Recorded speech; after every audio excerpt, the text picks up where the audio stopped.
Hi friends, I am doctor Rajendran, CMO, Deepam hospital. ഞാൻ ഇന്നിവിടെ പറയാൻ പോകുന്നത് ഒരു റെയർ അസുഖത്തിനെ പറ്റിയാണ്, സോളിഞ്ചർ എലിസൺ സിൻഡ്രോം. അപ്പോൾ ഇതിൽ ആദ്യം നമ്മൾ അറിയേണ്ട ഒരു സംഭവം എന്ന് പറയുന്നത് ഗാസ്ട്രിനോമ എന്ന് പറയുന്ന ചെറിയ ട്യൂമറുകളെ പറ്റിയാണ്. അപ്പോൾ ഈ ട്യൂമറുകൾ ഉണ്ടാകുന്നത് ഡുവോഡിനത്തിലുണ്ടാകാം, പാൻക്രിയാസിലുണ്ടാകാം. അപ്പോൾ ഇത് ഭയങ്കര വലിയ ട്യൂമറുകളല്ല, കൊച്ചു കൊച്ചു ട്യൂമർ.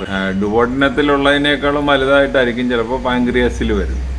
ഈ ട്യൂമറുകൾ അമിതമായിട്ട് ഗ്യാസ്ട്രിൻ എന്ന് പറയുന്ന ഒരു ഹോർമോൺ പ്രൊഡ്യൂസ് ചെയ്യും. ഈ ഗ്യാസ്ട്രിൻ്റെ ഒരു ജോലി എന്ന് പറയുന്നത് സ്റ്റൊമക്കിലുള്ള ആസിഡ് സെക്രീറ്റ് ചെയ്യുന്ന സെൽസിനെ സ്റ്റിമുലേറ്റ് ചെയ്യുക എന്നുള്ള. അപ്പോൾ ഇഷ്ടം പോലെ ഗാസ്ട്രിക് ആസിഡ് എന്ന് പറഞ്ഞാൽ മിക്കവാറും ഹൈഡ്രോക്ലോറിക് ആസിഡ് സെക്രീറ്റ് ചെയ്യപ്പെടും. അപ്പോൾ സാധാരണ എല്ലാ മനുഷ്യരിലും ഇച്ചിരിശ ഹൈഡ്രോക്ലോറിക് ആസിഡ് സെക്രീറ്റ് ചെയ്യുന്നു. ഇത് പക്ഷേ അമിതമായിട്ട് ഹൈഡ്രോക്ലോറിക് ആസിഡ് സെക്രീറ്റ് ചെയ്യും. അപ്പോൾ ഈ ട്യൂമറിന്റെ പ്രത്യേകത അതാ. അപ്പോൾ കൂടുതൽ ഹൈഡ്രോക്ലോറിക് ആസിഡ് പ്രൊഡ്യൂസ് ചെയ്യുമ്പോൾ അവിടെ ഇവിടെയൊക്കെ ആയിട്ട് കൂടുതൽ പെപ്റ്റിക് അൾസർ ഉണ്ടാകും. ഈ പെപ്റ്റിക് അൾസർ സ്റ്റൊമക്കിലുണ്ടാകാം, ഡുവോഡിനത്തിലുണ്ടാകാം, ജെജിനത്തിലുണ്ട്. ഡുവോഡിനം എന്ന് പറഞ്ഞാൽ ഡുവോഡിനവും ജെജിനവും ഈ ഇൻറ്റസ്റ്റൈൻ്റെ സ്മോൾ ഇൻറ്റസ്റ്റൈൻ്റെ പാർട്ടുകളാണ്. അവിടെയൊക്കെ ഈ പെപ്റ്റിക് അൾസറുകൾ ഉണ്ടാകാം. അപ്പോൾ സ്റ്റൊമക്ക് തൊട്ട് കീഴ്പോട്ടുള്ള ആ ഭാഗങ്ങളിൽ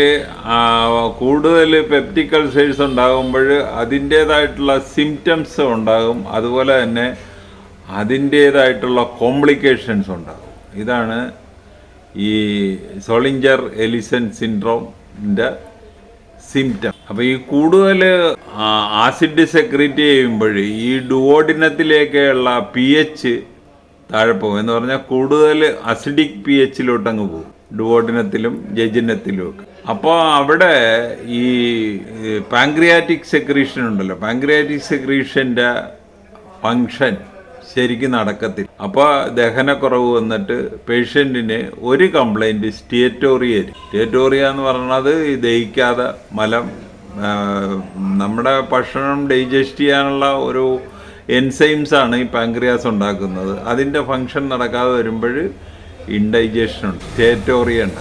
അതുപോലെ തന്നെ അസിഡിക് pH ഉള്ള ഇൻറ്റസ്റ്റൈൻ വരുമ്പോൾ ഈ നോർമൽ ബാക്ടീരിയൽ ഫ്ലോറ നഷ്ടപ്പെട്ടിട്ട് പേഷ്യൻറ്റിന് ഡയറിയ. അപ്പോൾ നമുക്ക് ഇതിൻ്റെ സിംറ്റംസ് ഒന്ന് ഇവാലുവേറ്റ് ചെയ്യാം.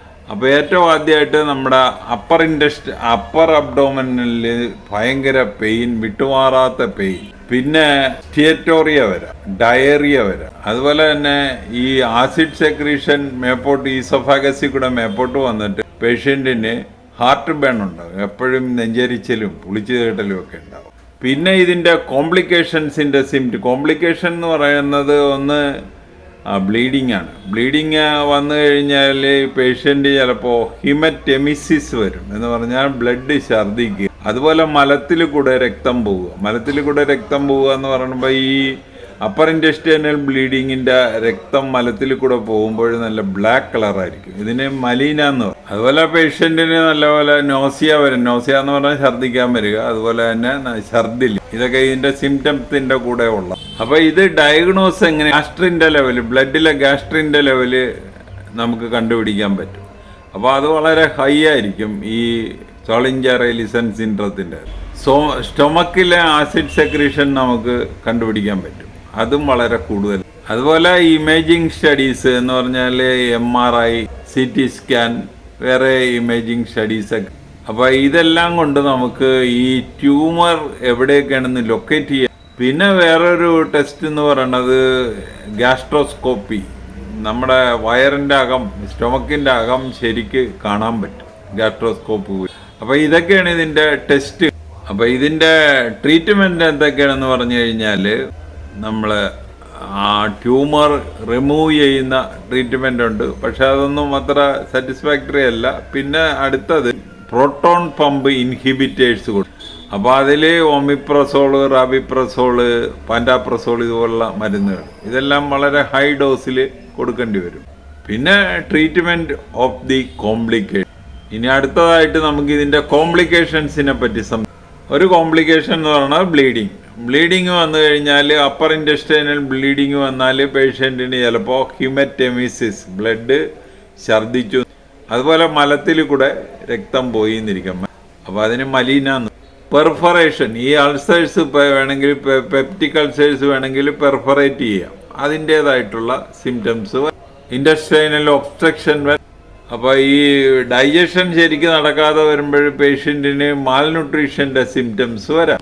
അതുപോലെ ആസിഡ് സ്റ്റൊമക്കിൽ കൂടുതൽ സെക്രീറ്റ് ചെയ്യുമ്പോൾ അത് മേപ്പോട്ട് എടുത്തിട്ട് റിഫ്ലക്സ് ഈസോഫാജൈറ്റിസ് എന്ന് പറയുന്ന ഒരു കണ്ടീഷൻ.